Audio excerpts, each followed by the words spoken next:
In this video, we will discuss about URI routing in Coordinator 4 project.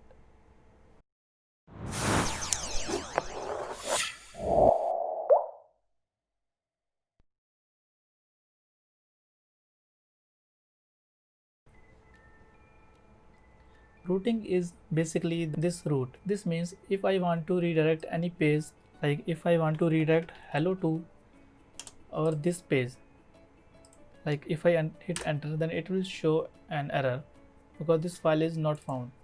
But if I want to use this route to show on this screen, then how to handle this? So let's go inside your config folder, then go to routes.php, and here you can see that there is a route defined which is for route my controller, then index function. So I'll add a new route.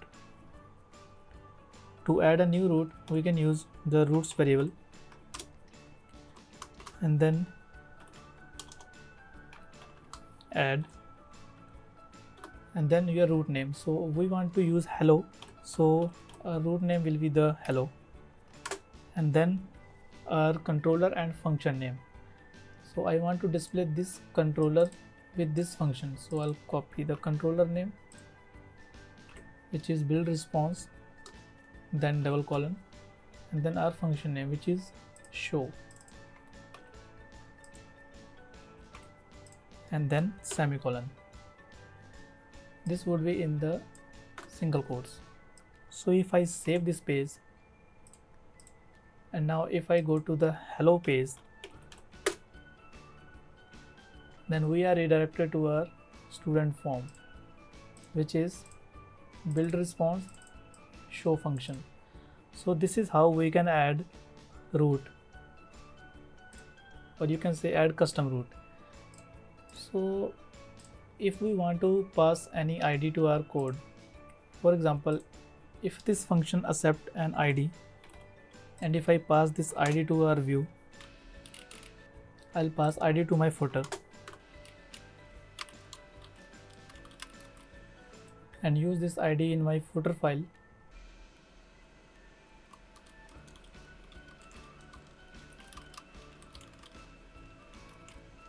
Now save this file, and if I go to my previous function, which is build response show, and if I pass any ID here and hit enter, then we will get that ID in our view. So if I want to redirect this page to my custom route, for example, if I open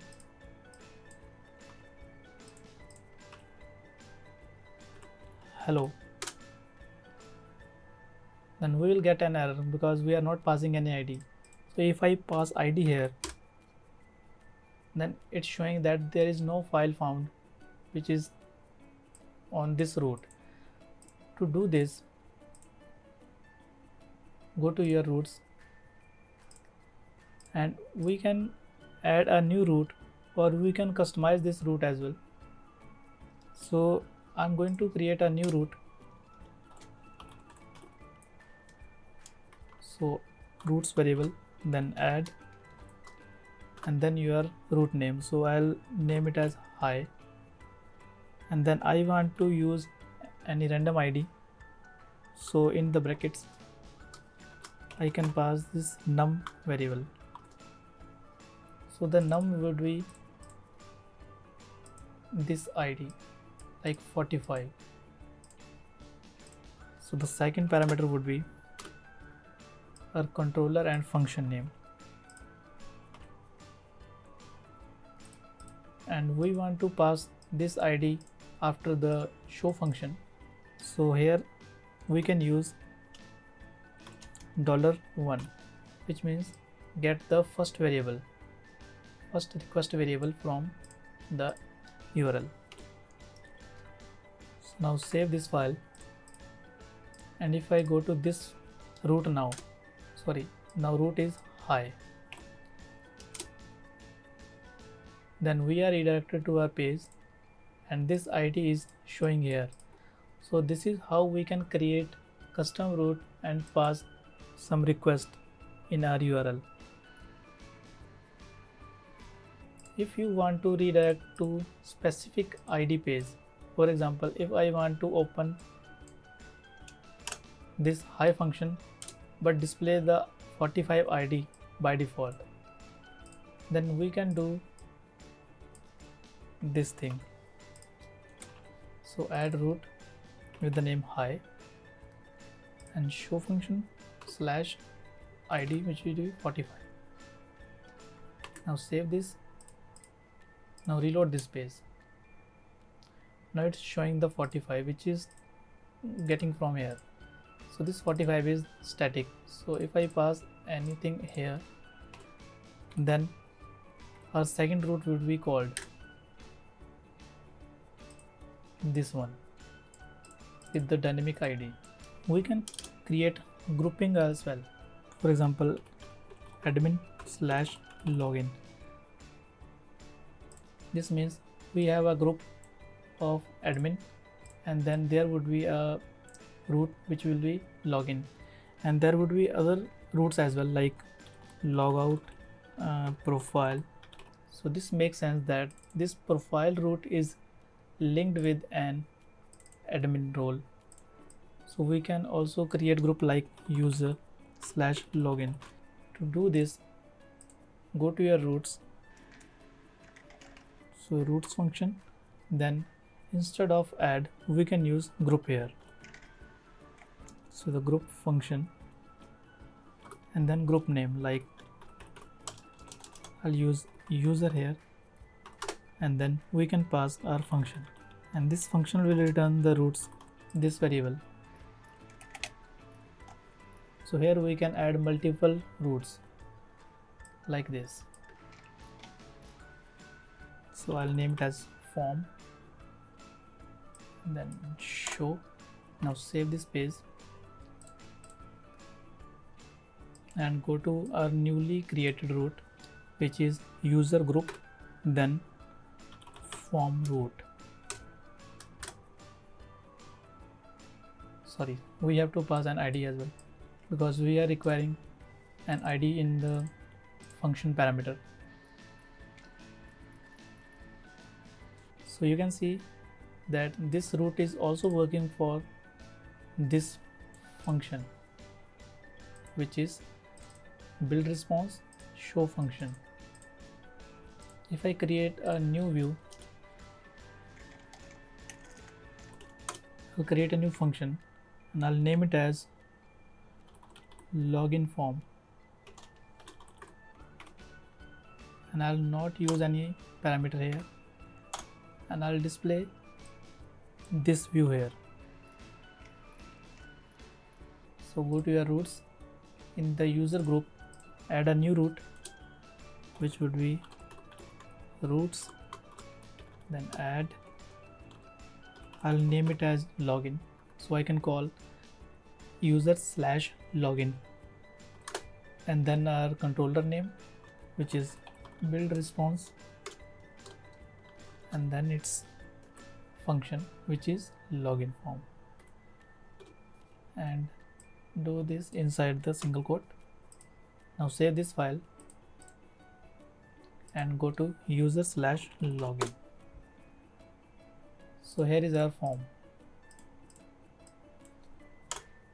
So this is how we can create groups in our routes. We can also create subgroups. For example, if we want to create a subgroup like admin/user/login, how to do this?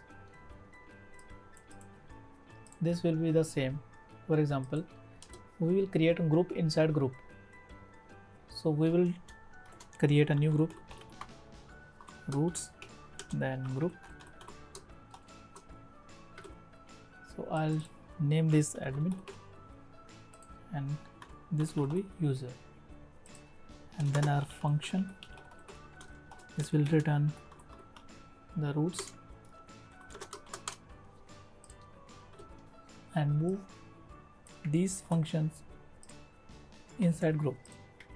Now save this file and reload our page. So now we are in the subgroup, which is admin group, then user subgroup, and then login root. So this is how you can create subgroups with roots in Coordinator 4. So this is how to add a new root. So now let's add some HTTP verbs roots. For example, get, post, put, delete related roots. So let's add a new root for the get. So roots, then use the get function, and then same as these functions, pass the function name, which would be like login, and then the same function name. So I'll use same controller and function name, and that's it. So if I open this, okay, so here is the get root. So if I change this from get to post and save this file and reload our page, so we will get a 404 error because now this login function is not a get function, and the browser by default call the get function. So if we somehow call this login function using the post method, then we will get this view, and we have already done this in our previous video. You can get link to this video in the eye icon on top right corner. In that video I discussed about that how to use form to submit data to a function using post method. So we can add root with the put function. So this function is used to update some data. So I can create same name login, and I can call same function or any another function according to my need. So if I call this function using the put method, then this function would be used as the updation if I want to update a record. And the same way I can add delete root. So I can use same name like login and same function or any another function like delete user. So now this will call this function using the delete method. So this is how we can use get, post, put and delete HTTP verbs in our root. Thank you for watching this video. Please subscribe to my channel and share with your friends as well, so I can create more valuable content for you. Follow us on other social media accounts as well. Links are in description of this video.